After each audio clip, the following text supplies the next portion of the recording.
pop, like that. I could move around here. Boom. Do you know how frustrating that is for someone that's trying to hit you, that can't hit you? You do this, you're protecting yourself somewhere between 60 and 70%, depending on the where your opponent is or what they're trying to shoot. So you can protect, let's just say roughly 60% of the oncoming shots just by doing this.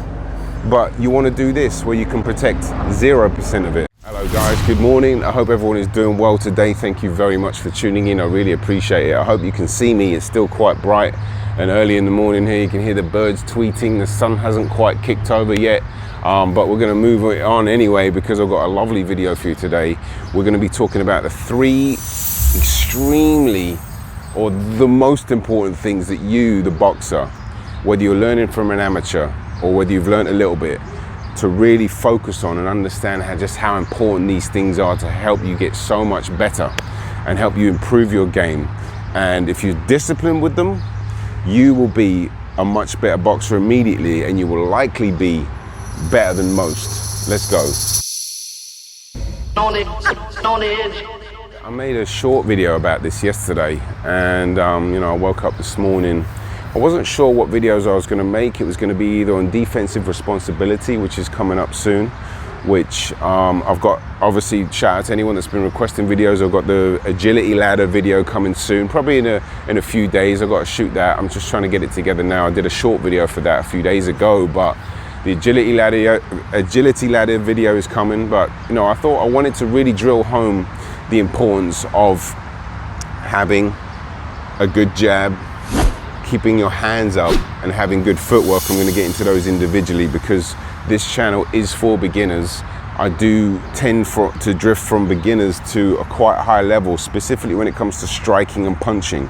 And sometimes beginners might think I go a bit too far, and I understand that, but I will always come back and bring it to the fundamentals. And I will always talk about the jab, and I will always bang on about footwork, and I will always talk about keeping your hands up and how important that is, and not to worry so much about speed and power. I've got a video coming up about both of those as well, because they are important, but I think what's more important is that you understand and how to practice and really get better at these 3 things. So let's change the angle and I'll tell you what I mean. Wow, absolutely glorious day today. That backdrop is quite something, and this is another part of the channel, if you are new, is photography, videography. I'm always looking for a nice clean shot or a nice background. There's a little nice park down here. There's a few little other areas I'm going to explore just to get a different neat shot and make it aesthetically a little different to maybe the gym. And I'm in the gym.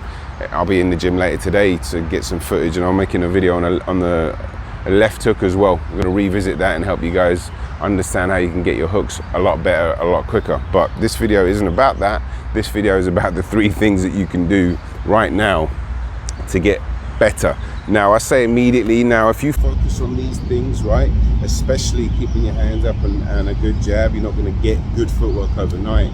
But if you work more on these things and you try to develop these things and actually understand just how important they are, especially when you do them together, right? Keeping my hands up, and if I'm moving my feet like this, right, can be quite hard to beat. And I'm just moving my feet like this, boom, just jabbing. That right there is going to be a tricky style for anybody to get past. Sometimes when I do a little jump around, the audio drops out. But shout out to people that have been commenting, and shout out to people that have been, telling me how they've been improving, and just drop it. I can't tell you how much that means to me.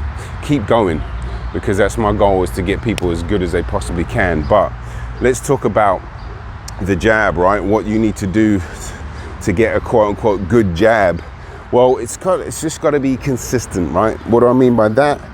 Consistently have your hands up is actually ties in with the jab, right? If you're inexperienced and you're jabbing from down here, you're already punching up, right? The technique's going to be a lot harder. So you've got to make sure your hands are up to get a good jab, right? Because from a technical standpoint, boom, I've just got to push it straight, like that, right?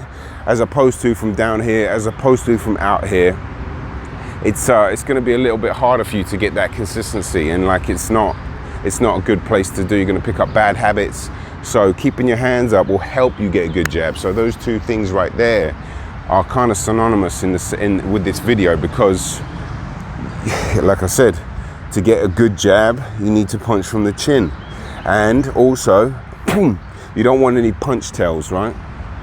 Punch tails are spoken about before. You don't want to move it around. You want to be as stealth as you can. I made a video about something called how to punch like a snake, meaning, you know, snakes are like this, they're dead still, and then they attack, giving their opponent absolutely zero time to process the punch, or less time, right? You got to think of it like a jab, like this. I'm just here. I don't want to move at all. I just want to throw it. Sometimes the sound effects that I make sound a bit weird when I watch the video back, but I'm just expressing myself out here. And you know, I want you guys to get out there and shadow box and be comfortable going outside, throwing jabs, moving around. I mean, there's no reason why you can't do this, you know. I'll get onto footwork in a second, but keeping your hands up, right? Before I do that, I want to talk about keeping your hands up, right? Because this is, you know, the most important thing, keeping your hands up and footwork. And I've said before, this is style dependent. If you've got a heavy footwork style where you need to move it and you're relying and you've got quick feet and stuff like that, that's going to be most important to you. But, you know, generally speaking, keeping your hands up like this is also one of the most important things. And the reason why I think, well, look, obviously you do this, you're protecting yourself somewhere between 60 and 70%, depending on the where your opponent is or what they're trying to shoot. So you can protect, let's just say roughly 60% of the oncoming shots just by doing this. But you want to do this where you can protect 0% of it, right? Assuming they're going to be accurate enough to hit you. Excuse the helicopter.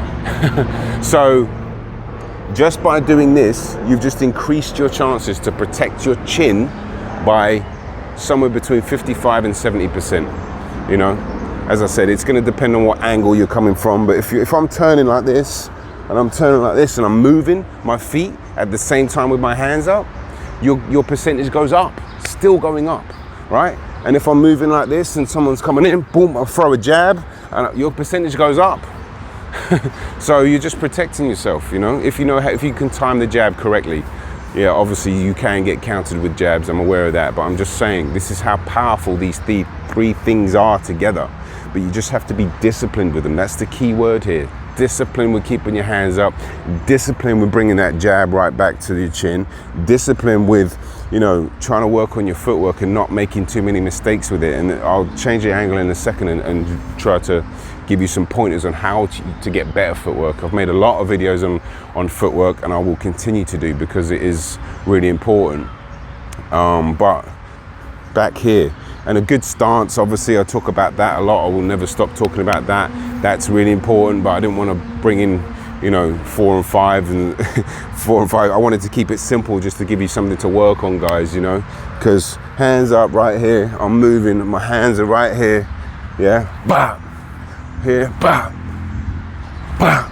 That's really, really a good place to start, to understand just how hard you're going to be to hit if you move around like that, right? Let's get into the footwork. Actually, no, this is actually another glorious little view. This has got a bit more light down here, but you know, I don't love the bushes in the back. Shout out to someone that was commenting. He's like, doesn't matter about the back, it looks great.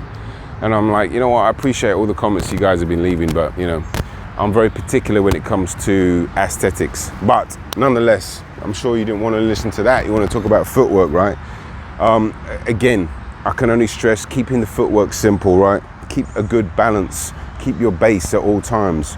You don't want to make big strides like this, or keep my feet so close like this, right? If I'm stepping back, I'm going back. If I'm stepping forward, you know, I've made countless videos, and I'm sure you guys are probably sick of me talking about footwork. But if you can start tying in the little moves, right? Whether it be the little gallops like this, pivoting, right? Work on your pivots, side shuffles like this, steps, pivot, and then you can throw some head movement in there eventually.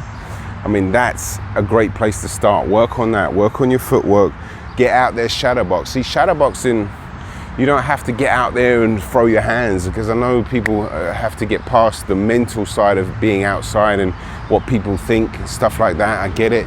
you know, or even if you're in the gym and you feel a bit nervous, you're not confident enough, you got to get past that, because that's only you stopping you from doing that. And once you realize that you can actually just get out there and move your feet around with your hands up, you can do 2 of the 3 things already. You don't even have to throw a punch. Move your feet around, keep your hands up, get that rhythm going, and then figure out how you can throw a jab in there. I mean, I'm telling you right now, you'll be so much better. And that's so frustrating too. If you are actually thinking about competing or boxing or even sparring, for someone that does move around like that, it can frustrate someone that is trying to get them, because they're actually really trying to display and exhibit the art of boxing, right? Which is hitting and not getting hit. So they're trying to move around like this, like that. I could move around here, boom. Do you know how frustrating that is for someone that's trying to hit you, that can't hit you? And then you get in a groove and then you start to feel it, right? And all you're doing is moving your feet, keeping your hands up, popping that jab. And here's the thing, once you pop that jab and you start opening up, holes will open up, and that's where the bigger shots come in, right? That's why the jab, one of the many reasons the jab is so powerful, because it can create opportunities, right? If I'm like, bam, like this, and they're so used to the jab, boom, boom, coming with a 1-2, you know, because the jab created the opening, blinded somebody, moved the guard, so used to the rhythm, you know. If I'm just throwing jabs like that, and then I can come in, boom, boom. You know, I don't want to get too far ahead of myself, because this is a beginner channel, but this is what the importance of these 3 things can do. Boxing.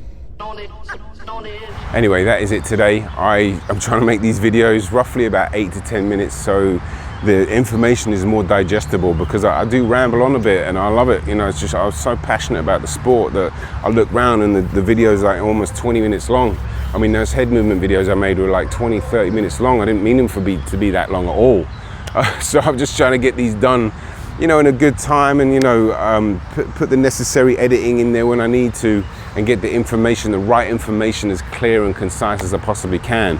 But, you know, I like to end on a thank you. I like to end on a positive note of people just trying to, you know, just apply yourself a bit, you know.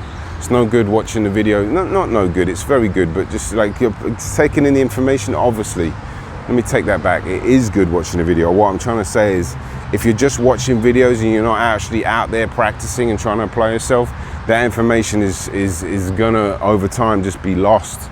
You got to put it into practice, you got to get out there, you got to train, you got to get, you know, the best out of yourself. And you know, that's what I'm trying to say. But just again, massive gratitude. That Discord server is almost done. I keep talking about it, but that's going to be a place where you guys can join a community, get in touch with me on a daily basis, send me videos. It depends on what tier you sign up for. I'll be here for you, do you know what I mean? I will be here for you. But anyway, that's it for me. Have a blessed day. It's Thursday today. Have a lovely weekend. If I don't see you, I've got another video coming out later tonight. A big long, hour long from in the gym. It's a compilation from the last week, and I'll be dropping that tonight. I'll drop this morning. I'm going to go to the gym, get some more content, and, you know, yeah, that's it really. I hope you guys are well. Peace. I'm out.